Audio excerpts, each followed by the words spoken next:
My name is Steidinger, and this is my presentation for the Research Symposium. The title of my project is You Are Believed, and Professor myriad supervised this project. I've always felt impassioned to help those affected by sexual assault, and focusing my gallery on this topic was a perfect blend for my love for art and my work as a criminal justice major. My goal for my future career has always been to be a victim's advocate for sexual assault victims, so I'd always known really that this was a topic that I was going to pick. I knew that I would spend a large amount of time and energy creating these pieces, and as I was planning my concepts for the show, I knew immediately that I wanted to showcase sexual assault, the impact it has on survivors, and the stigma attached to this topic. I tried to focus on a myriad of emotions in each art piece, with a focus on the isolation, pain, fear, anger, and shame survivors endure through their assault and in their journey to recovery. This is a documentation list for my gallery show. I had 11 pieces in total, and as the presentation goes on, I'll explain the titles and why I chose them. So each of my paintings were created using gouache paint, and the majority of my artwork was featured on 18 by 24 size paper. I also made all the artwork in my dorm room, working whenever I could to fit it in between classes and work. Two of my artworks, Remembering Kitty Genovese and Hearus, are created using mixed media elements. I actually used magazines for these pieces, and for Hearus specifically, I went through each magazine and looked for words that started with no and cut them out with an X-Acto knife. And it took quite a few hours to finish, but I'm really proud of this piece. I also used a ballpoint pen on She Said to write the Why I Didn't Report statements. All my artworks were created on paper and not canvas, which is more typical. And I decided to do this because I was inspired by my art therapy class. I was in galleries and museums as sort of an unachievable and something only a true artist would do. I created art because I have always simply experienced great joy from doing so. The idea then was that if people saw my pieces in the Burgess Gallery hung up on pieces of paper instead of canvas, then this was something they could do too, whether they were an art student or not. I thought creating my work on paper was more accessible in a way because I wanted to showcase the message that anyone could create works of art to process their feelings and emotions or make a statement. Working on paper in my mind created a connection between art as a process rather than a product, which is crucial to me because I worked through so many emotions and experiences that I had through creating my art show.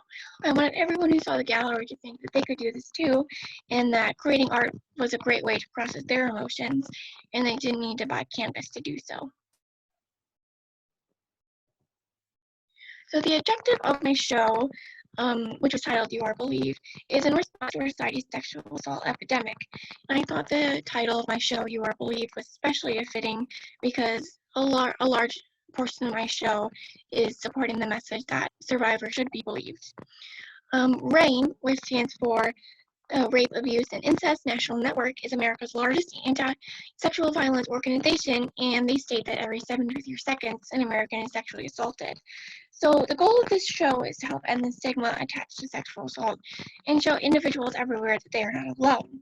And this exhibit was created with the intent of showcasing that message and that survivors should always be heard and believed. Because the silence surrounding sexual assault is resounding, but it doesn't have to be.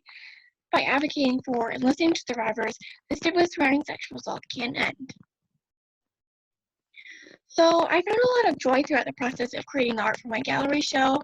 It's a topic I've always been passionate about, and I had the goal of bringing awareness for society's epidemic of sexual assault and trying to end the stigma that arises.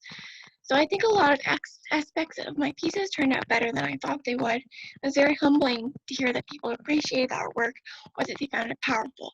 It was affirming to know that my artwork could even have a slight impact on people. If I had to change anything about my gallery showing, I think I would have liked to create even more pieces, but I'm very proud of the pieces that I did create and their quality. So here are some of the pieces that were in my gallery showing. On the left is titled 73 Seconds, which was a nod to RAIN's statistic about how often people are sexually assaulted. And the one on the right is Lady Justice. They were both on 18 by 24 size paper, and both were created with gouache. This is another piece that was featured in my gallery.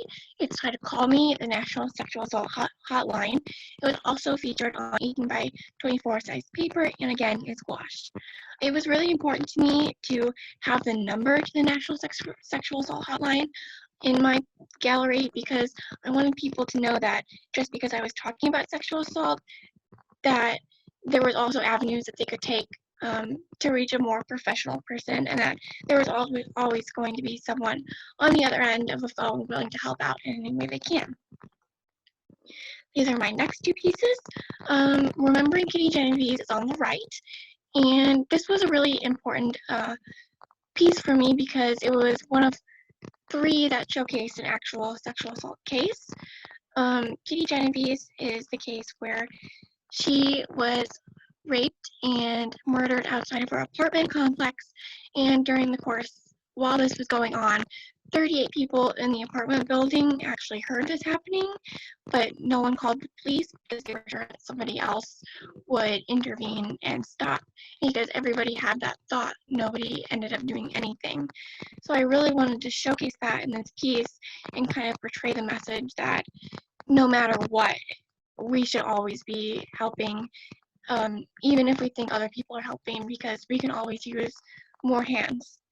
And then the piece on the left is titled Hear Us, and it was gouache on paper, and it was 13 by 17.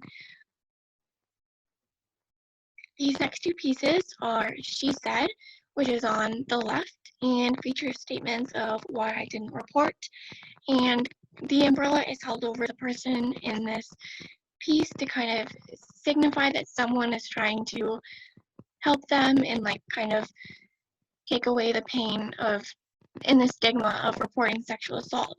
But you can kind of see that the pressure and the stigma attached to reporting, like the helping hand didn't really help because these statements are still kind of surrounding the person in the piece. And then Me Too is featured on the right, and it was made with gouache paper. And I kind of want, this piece was kind of done the way it was, kind of on a diagonal, to signify this person kind of cramped in a box and feeling isolated and alone, which are common feelings that victims of sexual assault experience.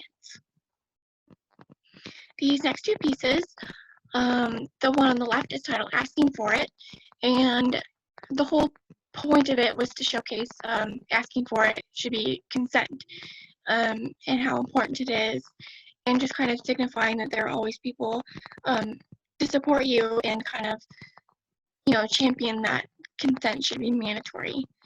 And on the right is they do not ask for permission, and I had hands kind of signifying all the times that someone kind of breached that consent and tried to touch somebody without permission, and the person in the middle, the female, is obviously very distraught and trying to kind of shield herself from that. These are my final two pieces. This was actually a series that I did, and these feature two real-life sexual assault cases. On the left is Marie Adler, and it's titled Unbelievable. It was by 24 on 18 size paper, and I got the inspiration for this piece from the Netflix show about Marie Adler's case and how she was not believed throughout the course of her case, and she wasn't believed until more victims spoke up. So I was really inspired by that and created this piece, and each box kind of signifies an important aspect in her case and kind of a monumentous experience in her life. And then on the right is Chanel Miller, Know My Name, which was inspired by Chanel Miller's book, which is also titled Know My Name, that I read over the summer and was also very inspired by. Chanel Miller is the victim in the Stanford rape case of Brock Turner, and I was also very inspired by this book and also created pieces in her life that was very monumental to the case and kind of collaged them together in like frames, so they really represented how important they were to her and in this journey. And that is the end of my presentation, so thank you so much for watching. Have a great day.